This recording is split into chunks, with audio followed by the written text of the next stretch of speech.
of all, I have to agree with Pastor Sjoberg that Silence, these two please, in the hall. Thank you. last evenings really has made us Christians upset, emotionally upset.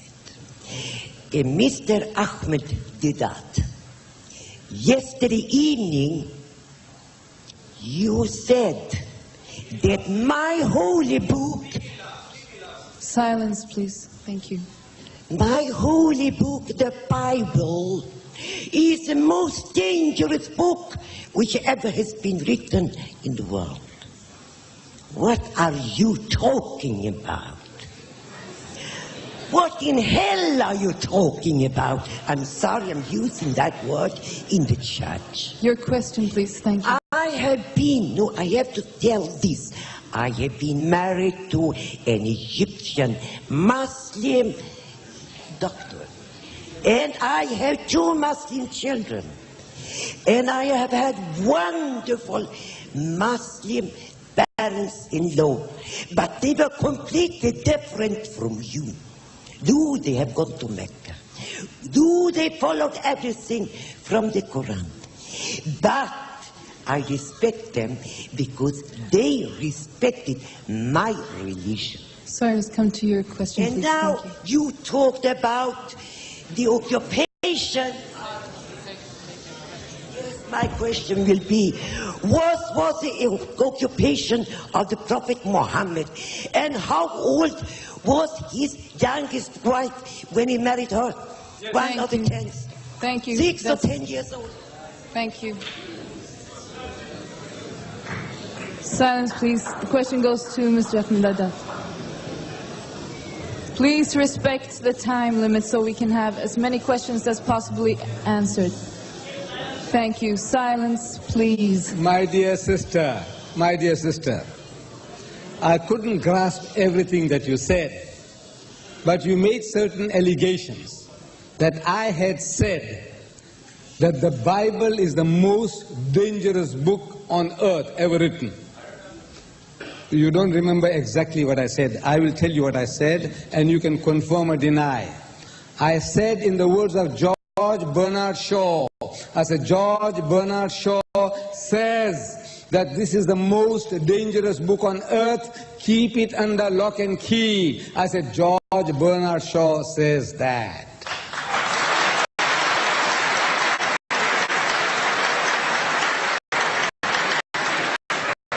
There's a videotape, videos are being made, you can have it confirmed, and I hope and pray that I come again to Scandinavia, to Stockholm, and if you can find that I said that exact words, these are the words of, and the plain truth, it says, many a censor will give it an X rating.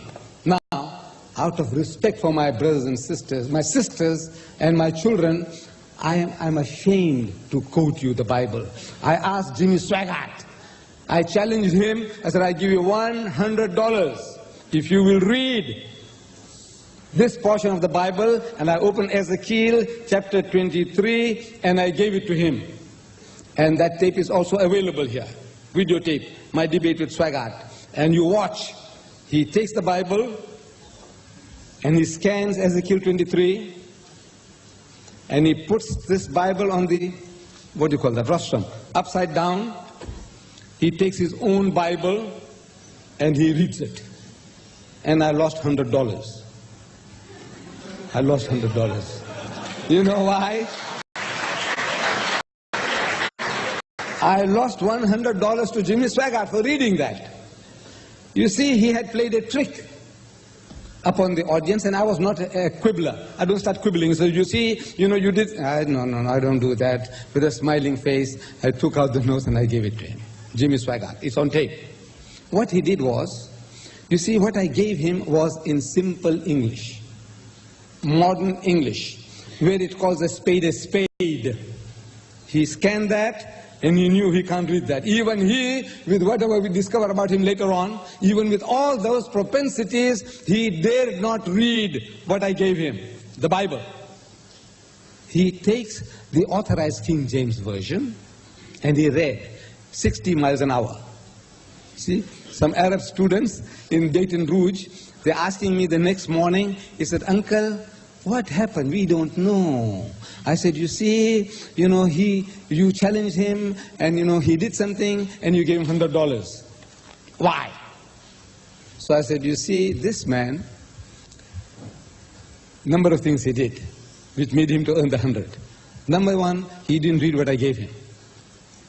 Number two, he was reading 60 miles an hour. Son of man, there were two women, daughters of one mother, and they committed whoredoms in the youth. They committed whoredoms in Egypt. And there were the breast, and there the bruised the teeth of the virginity." The ordinary Arab, he can't catch whoredom. What is whoredom? He's thinking, what is it? What did he say? And before he can grasp what he could have said, he's gone 10 miles beyond. The speed with which he was reading, the archaic English that he was reading, and pornography to the American young men is not pornography.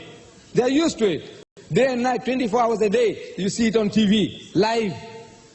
So these are the things. I don't know if you want personally, the opportunity of wanting me to read it to you. Ezekiel chapter 16, you read about the Egyptians. The Egyptians, she spoke about an Egyptian husband. Speak about the Egyptians, and it says great of flesh. Now what do you understand by that? The Egyptians and the Syrians, great of flesh, they couldn't satiate these Jews, these Jewish prostitutes. Ezekiel chapter 16. I can't read it to you, but if the pastor wants to, I can open up Ezekiel chapter 16, and if the pastor dared to read it, it's his privilege. Thank you.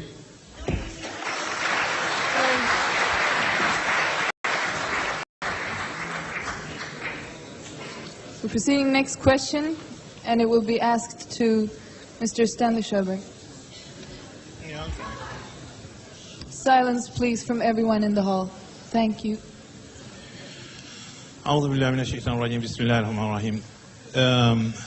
Pastor Stanley, indeed, I'm a bit disappointed because you, a man of your religious stature, to stand here and ridicule us Muslims as immigrants in this country, telling people how much you have helped us and all that. At the same time, I believe you speak in a double tongue. Excuse me, excuse the expression, because you used it yourself. Well, I'm sorry, I'm sorry, I'm not used to speaking in public, so my heart is pounding. But you see, you keep pounding into the hearts of the people that we Muslims, we hate Jews. You make an equal sign between us and how to say, Nazists. And you forget that we are living in this country where right now racism is rising very much. Now I want to ask you one simple question. Did Jesus, your God, tell you to treat people that way? Thank you.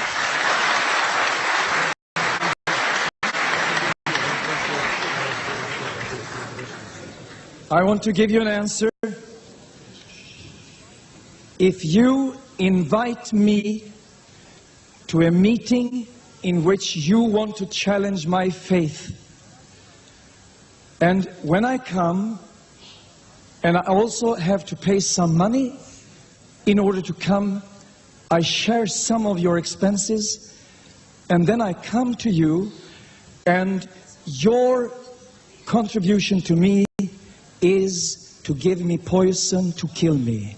Then I must tell you that I have a better Christian character. When I meet Muslims, I give them bread to eat. We plant trees. Silence, please. We dig wells. Silence, please. We give them water to drink. And that is quite another character. Silence, please. Thank you. And why I use these words were because my Jesus is insulted, and even if I give answer upon answer upon answer, and I've seen videotapes, I know books and Christian leaders, they have given their answer to Mr. Deedat, and he continues to raise the same questions, and he puts his fingers in the ears, and he doesn't want to hear any answer. Then I remind myself, from such situations I've heard from when people are tortured, imprisoned, and the captain continues to ask questions, and he doesn't want any answer. He just wants to kill. And I just want to say, you must have a very, very dirty imagination if you look at the Bible as pornography. When the Bible speaks about God's wrath upon nations, I believe that my daughters would be more threatened and feel vomiting reading in the Quran that a Muslim man can take a slave girl, make her a prostitute, and know while he does it that God will forgive him. God will not forgive until he repents.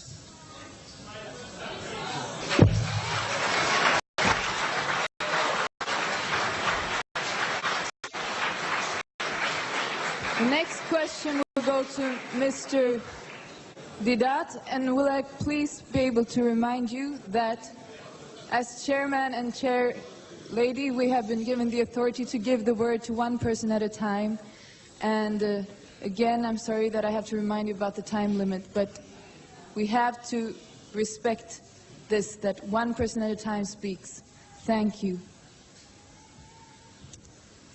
Mr. Deedat, yesterday you said it was different between numbers, and Jesus said that me and the Father, we are one, is the first I will say. And today you said that you respect Jesus, you love Jesus, and you believe what he said. And I want, please, Mr. Stalin, if you can read one word from the Bible. I think it's Johannes 16. Ingen kan komma till Fadern utom genom mig.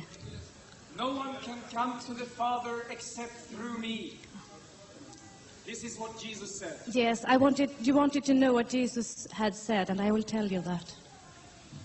Your question, please. I will repeat what I understood, that with regards to the divinity of Christ, that Jesus is God, I was asking the pastor to give me an unequivocal, unambiguous statement by Jesus, that I am God, worship me. And thank God, he didn't succeed. But now the lady, very fairly, she's asking a question, if I understood it correctly, that Jesus did say, I and my Father are one.